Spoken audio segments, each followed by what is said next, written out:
Hi, cyber sisters and misters. You want to watch me go from this to this for under $5 in this easy to follow eyebrow and bonus invigorating mini facial tutorial? Then stay with me. It's self-care time. Sunkissed Nick.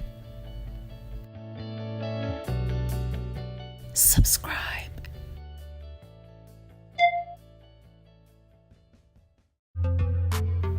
Welcome back, subscribers. Welcome, first timers. And like my pastor says, welcome back, friends who visited with us before but still aren't quite sure if you want to join this congregation just yet. Welcome. Now let's get started.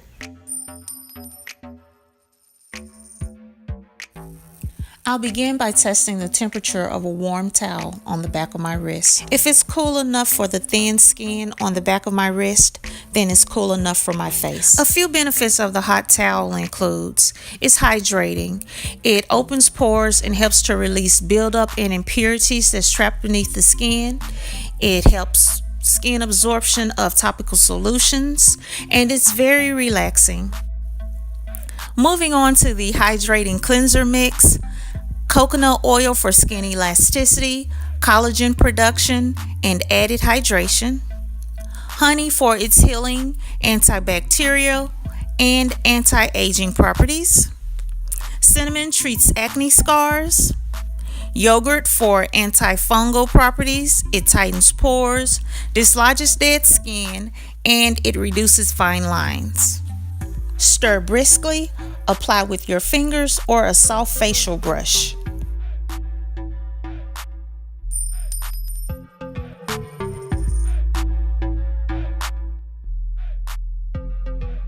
I'll rinse away the cleanser by splashing my face with warm water. No rubbing at this point, especially with coarse materials such as towels. Next up is the hydrating toner. I'll mix 2 equal parts of apple cider vinegar and water.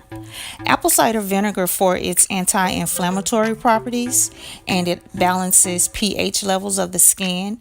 It also helps dehydrate acne spots. Next is the hydrating exfoliator. Mix 1 part sugar with 2 parts coconut oil. This mix removes dead skin, exfoliates, moisturizes, and it unclogs pores. Although this is a facial scrub, don't scrub your skin with it. The skin around the eyes and lips may be especially thin, so just press the product onto the skin gently. I like to be sure that I'm applying the scrub around the sides of my nose where buildup likes to hide out. I'm coating my neck evenly with the mix, then I'll rinse it away with warm water. Afterward, again, I will apply a warm towel, and it's just to soothe the skin after the coarseness of the sugar.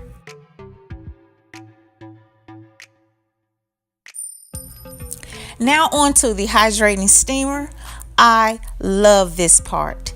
It's my favorite step of the facial. It feels so good, so amazing. Now this is a regular fabric steamer, but clean steam is clean steam. That's the way I see it. I use this for adding chemical-free moisture into my face and my hair. The steamer promotes hydration and circulation. It softens blackheads, making them easier to extract. No steamer? No problem. Simply hold your face over a bowl of steaming water. You can also add peppermint oil or other essential oils to the water for aromatherapy. Strawberry and cucumber water zinger, so refreshing after the steam heat. Delicious. And finally, the retinol. It increases firmness, smooths and refines skin surface. It mitigates environmental stressors. Our skin ages daily, and this product stimulates the production of new skin. I focus on working it into my skin. It won't do me much good chilling on top of my face like a Halloween mask. I need it to work. Your favorite auntie has needs. She needs to be fresh faced. She needs that glow. She needs all of the benefits that this product proclaims. So let's keep the facial party going. What is retinol, you ask? It's vitamin A. The final step, hydrating moisture, aloe vera juice. I spritz this herbal sunburn remedy on my face. It softens and moisturizes without clogging the pores. I use heavier creams or moisturizers for daily hydration, so this is a refreshing change. Truly feels amazing. My texture feels smoother, my face and neck are soft and moisturized, just properly hydrated. Facials are an important part of overall total body hygienic care. We exercise, maintain healthy diets, we take care of our hair, get manis and pedis and waxes. So why wouldn't I include my face in regular routine and maintenance regimens? I can feel and see the difference in my face when I do facials regularly and when I do them occasionally. Doing facials at home aren't difficult. They are cost efficient. I didn't have to go out and purchase a lot of foreign chemicals to get great results. I raided my pantry. She's winning. She's winning. I'm a chipper novice who is sharing her non-professional 2 cents with you all. I hope you've been able to take something away from part 1 of this 2-part tutorial. Here's a recap of the steps, and all of the products that I used today will be listed below in the description bar. Now don't go anywhere. Part 2 is coming up in 3, 2, 1.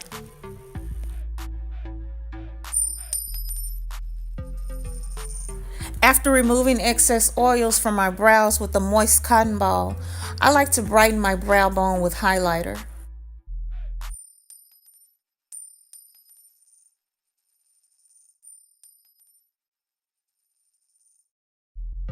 This helps me to gauge where my pencil should and shouldn't be used.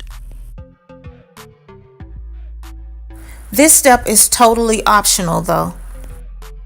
The products and tools that I use to define my eyebrows are Spoolie, concealer, angled brush, and a brow pencil. Anything else that I may use or mention in this video is optional. I suggest you shape your natural brows beforehand. Some of the most popular grooming methods currently are waxing, threading, tweezing, laser hair removal, and the personal brow razor. What's your preference for brow shaping? Leave a comment below and let me know.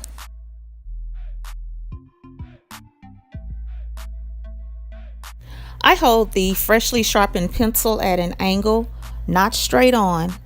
I use medium pressure to sweep on the pencil in short overlapping strokes to outline the bottom of the brow.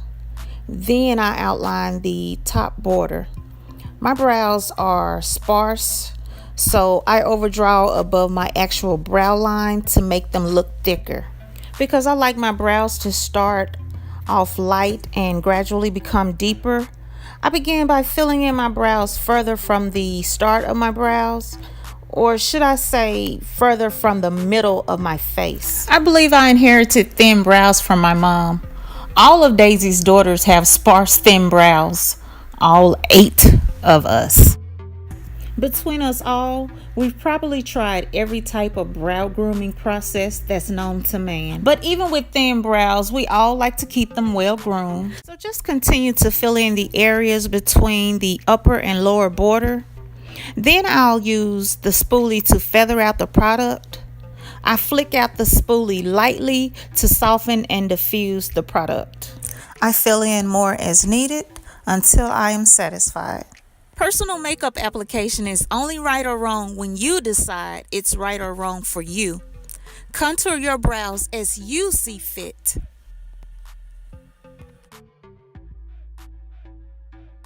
With my small angled brush, I'm outlining the top and bottom with L.A. Pro.Conceal. The concealer is intentionally shades lighter than my skin tone. Concealers create a nice contrast and makes a well-defined brow pop even more. No one can tell me differently. The concealer is the star of the show. It's the Beyonce of makeup. It can do it all. It highlights, adds definition, adjusts the shade, erases mistakes. It probably offers even more benefits that I don't even realize. I'm nearly done with brow 1, and before I move on, if this tutorial has been helpful or simply entertaining, click the subscribe button to join this channel. The notification bell becomes visible only after you click subscribe. I suggest you click the bell to receive an alert when my next video is uploaded.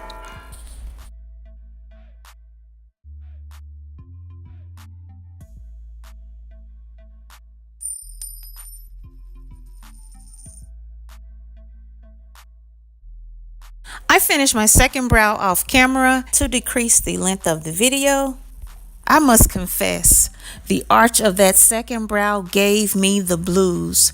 Redo after redo. The struggle of thin brows. It's real. But I'm not tripping on that flaw. Don't trip on yours either. I love the me I see staring back at me. Besides, they say brows are friends. Not twins. Not twins.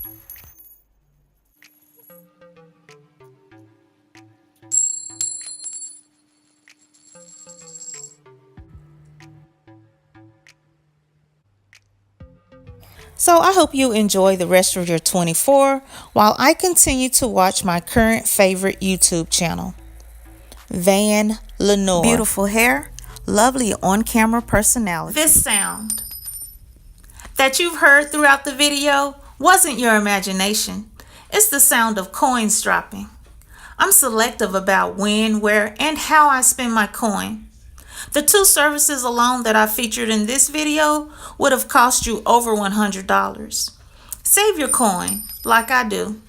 Do it yourself. I'll show you how. Click the link above for another classy, sassy DIY DIY tutorial. Until next time, I'm Sunkissed Nick. Bye.